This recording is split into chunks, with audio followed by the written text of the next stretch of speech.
É a ecorregião do Cerrado, um dos maiores e mais importantes biomas brasileiros, é rico em espécies e em produtividade. Esse é o tema da nossa capacitação tecnológica de hoje.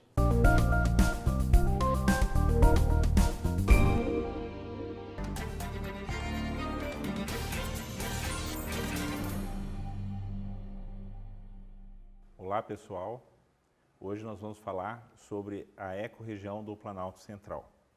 Essa ecorregião, ela é uma ecorregião que ocorre na zona nuclear do Cerrado e ela é bastante importante do ponto de vista ambiental e também dos usos, especialmente agrícola.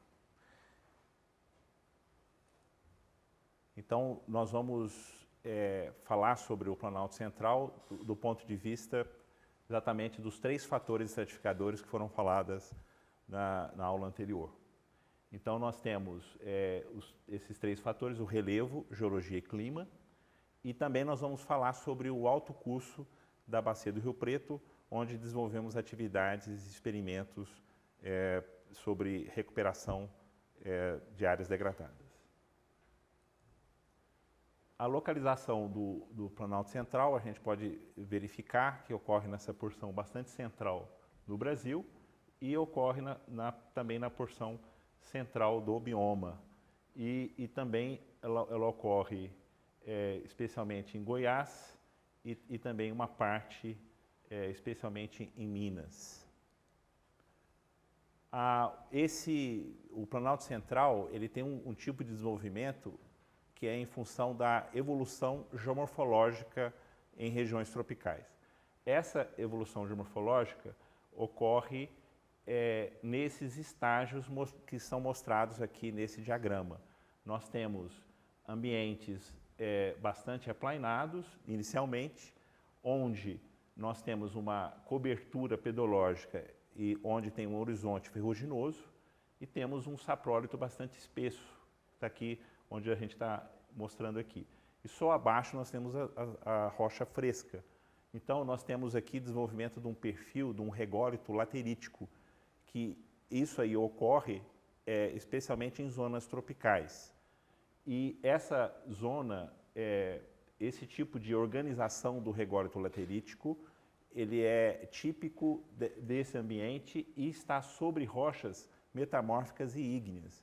Então, nós temos um relevo que foi formado por aplainamento em condições tropicais e formação desse rególito laterítico bastante espesso.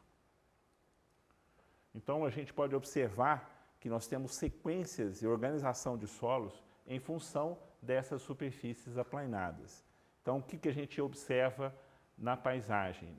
Essa superfície aplainada mais antiga, ela já está bastante dissecada e onde tem resíduos dessa superfície mais antiga na paisagem, formando chapadões, às vezes mais contínuos ou às vezes apenas fragmentos pequenos. E tem também uma zona dissecada, e onde essa superfície foi erodida. E a gente observa umas sequências de solos que são típicas, né? Ambientes mais bem drenados no centro das chapadas, e conforme você vai indo à borda dessas chapadas, o ambiente vai ficando cada vez mais saturado em água.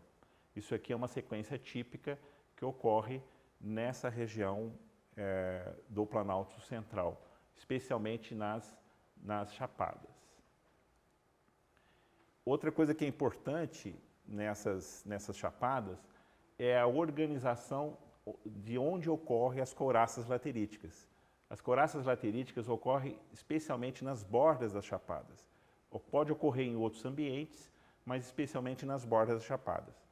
Então, a gente observa aqui, nesse perfil esquemático, a zona de rocha fresca, que está bastante profunda, a zona de rocha alterada, que geralmente tem mais do que um horizonte, e é bastante espessa. No Planalto Central, nessas zonas mais elevadas, nós podemos ter até 300 metros de espessura de saprólitos. E nas chapadas, em suas bordas, ocorrem couraças, acumulações de ferro endurecidas em suas bordas. Isso aqui é um processo é um mecanismo de preservação dessas chapadas, é um mecanismo autorregulado da evolução do relevo, onde o ferro que está aqui no centro da chapada progressivamente caminha para a sua borda, acumula e gera uma camada endurecida, rica em óxido de ferro e endurecido, onde preserva do processo de dissecação. Então diminui a taxa de erosão e recuo dessas encostas que estão adjacentes às bordas. Então isso é um mecanismo natural que ocorre na região e aumenta a resiliência e a preservação dessas superfícies. Então, a primeira coisa que é importante, olhando na paisagem global, é que o Planalto Central existe uma grande geodiversidade. Significa que tem rochas de várias composições, desde rochas ultramáficas, máficas, granitos, rochas metasedimentares ricas em calcário e rochas metasedimentares ricas em depósitos e rochas que são ricas em fragmentos e materiais sedimentares arenosos e argilosos. Então, se a gente for pensar algum tipo de composição de rocha que existe na natureza, nós vamos encontrar no Planalto Central. Desde rochas que são ricas em ferro e magnésio, que são as rochas ultramáficas, rochas ricas em cálcio, que são as rochas máficas básicas, e rochas também associadas a calcários e também depósitos sedimentares clásticos. Então essa é a grande diversidade que ocorre na região. Outra coisa que é importante é que, uma vez que essas chapadas, aquela superfície aplanada, ela foi bastante dissecada ao longo do tempo, a gente observa isso na paisagem. A gente vê que existem várias encostas, várias regiões dissecadas com alta declividade, que é típica no Planalto Central, exatamente no contato das chapadas com as áreas mais rebaixadas. E quando a gente fala em relação aos solos, uma coisa que é importante é que as chapadas geralmente são cobertas por latossolos e latossolos muito evoluídos, latossolos ricos em óxidos e hidróxidos de ferro e de alumínio e bastante pobres em nutrientes, bastante lixiviados. Então a gente observa que onde tem os latossolos, exatamente é onde predomina as áreas mais aplainadas, ainda preservadas nas chapadas. E também ocorrem latossolos mais jovens nas depressões adjacentes às chapadas. Então a gente tem latossolos de dois tipos aqui no Planalto Central. E nas áreas onde tem dissecação, o relevo é mais movimentado, então nós temos um predomínio de solos rasos, em especial cambissolos. E nós temos associados às rochas de diferentes composições, nós temos solos do tipo nitossolo, associado às rochas máficas e ultramáficas, e também com influência de calcário. Outra coisa que é importante é a hidrografia. O Planalto Central ele tem nascentes de 3 grandes bacias hidrográficas. A bacia do Tocantins, a bacia do Paraná e a bacia do São Francisco.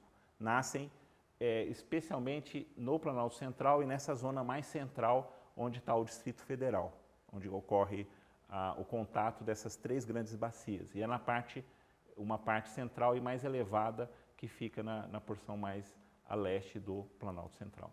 Então aqui a gente observa esse padrão do relevo, aqui onde está em vermelho são as porções mais elevadas e mais planas da paisagem.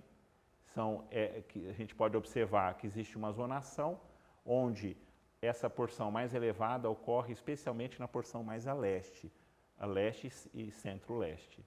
Enquanto que as porções mais dissecadas ocorrem nas porções mais a oeste do Planalto Central. Sendo que nessas porções mais dissecadas ocorrem relevos residuais associados a rochas, diferentes tipos de rochas. Então, a gente já percebe claramente que existe uma divisão entre relevos mais elevados, com chapadas preservadas, e relevos mais associados a depressões, onde a gente observa aqui nesse padrão azul. Uma vez que a superfície aqui aplainada com continuidade do relevo é menor, nós temos um padrão de uso mais difuso, diferente de outras ecorregiões onde o relevo é mais contínuo.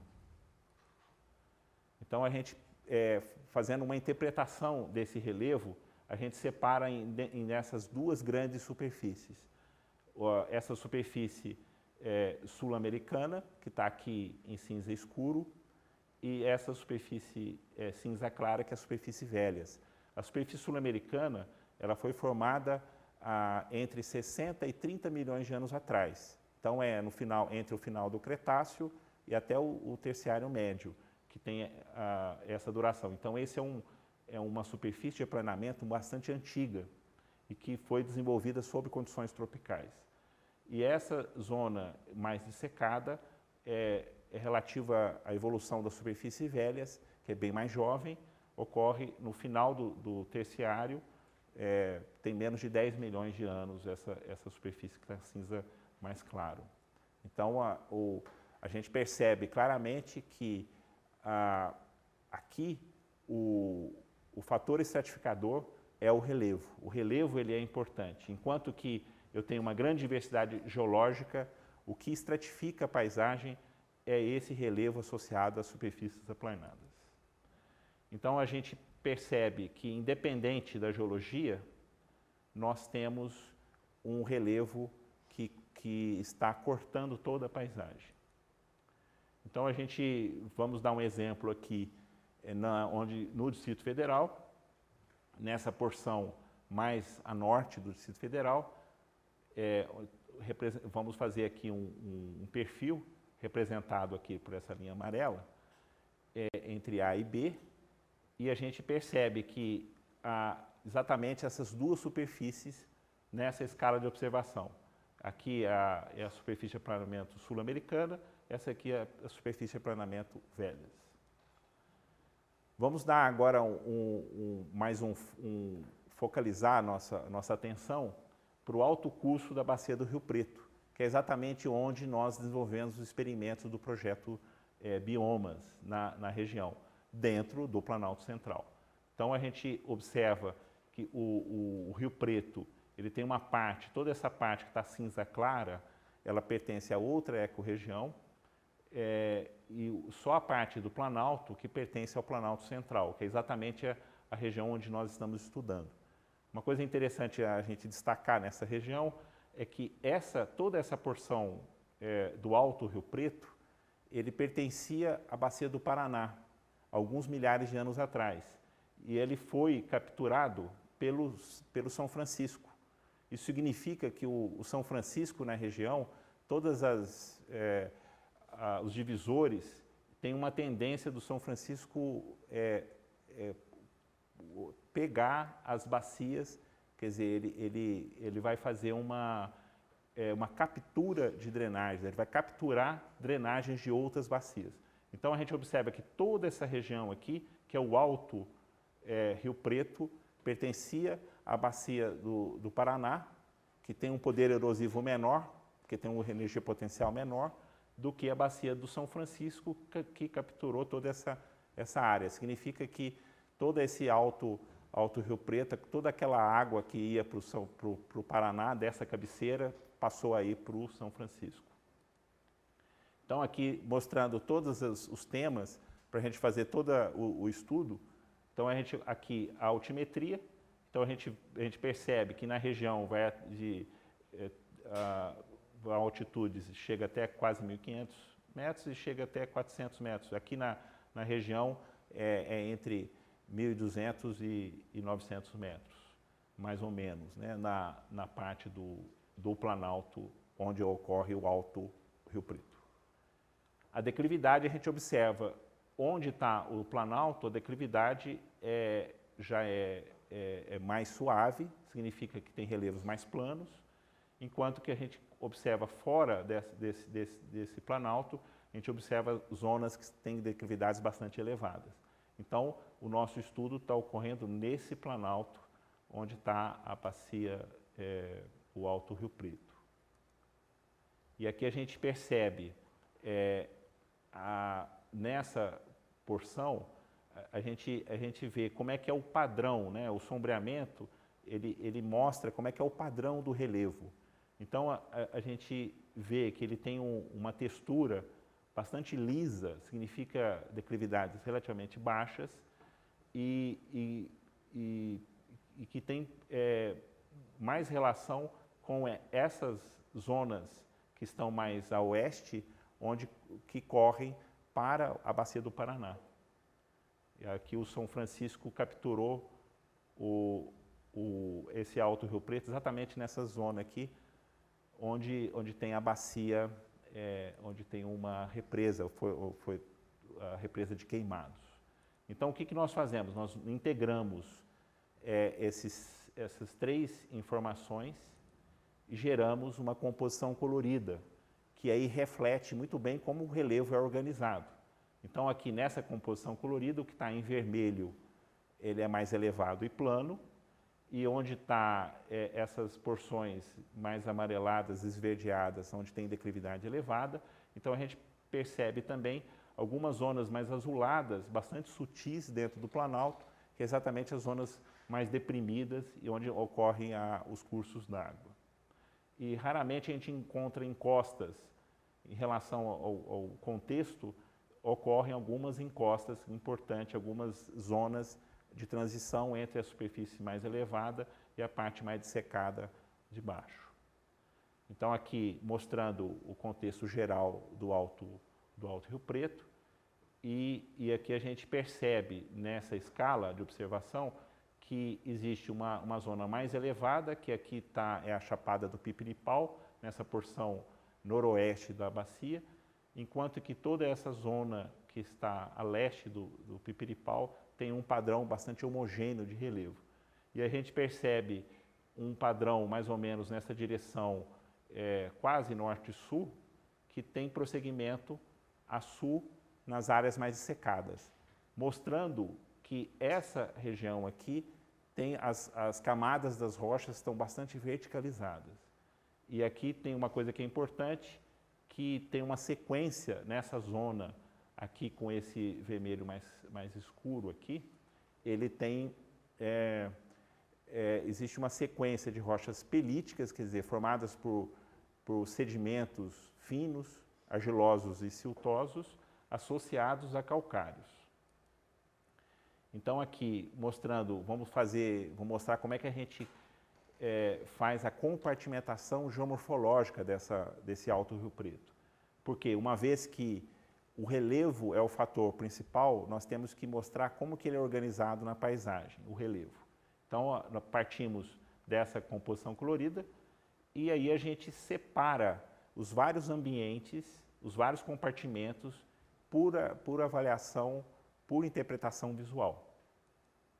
E aí nós chegamos nessa organização do relevo do Planalto Central. Então, a gente observa que tem a chapada no sentido estrito, como a gente explicou anteriormente, que está aqui em marrom, exatamente a chapada do Pipiripau. Nós temos outros tipos de chapadas mais rebaixadas. Temos as rampas de colúvio, que exatamente essas zonas que estão aqui identificadas em amarelo. E finalmente, nós temos o ambiente onde tem os depósitos mais recentes associados aos cursos d'água. E temos as frentes de recuo erosivo, que está aqui marcado nessas zonas esverdeadas. Então, nós temos solos que são desenvolvidos in situ, onde estão aqui nas chapadas, e solos transportados e áreas erosivas, zonas erosivas.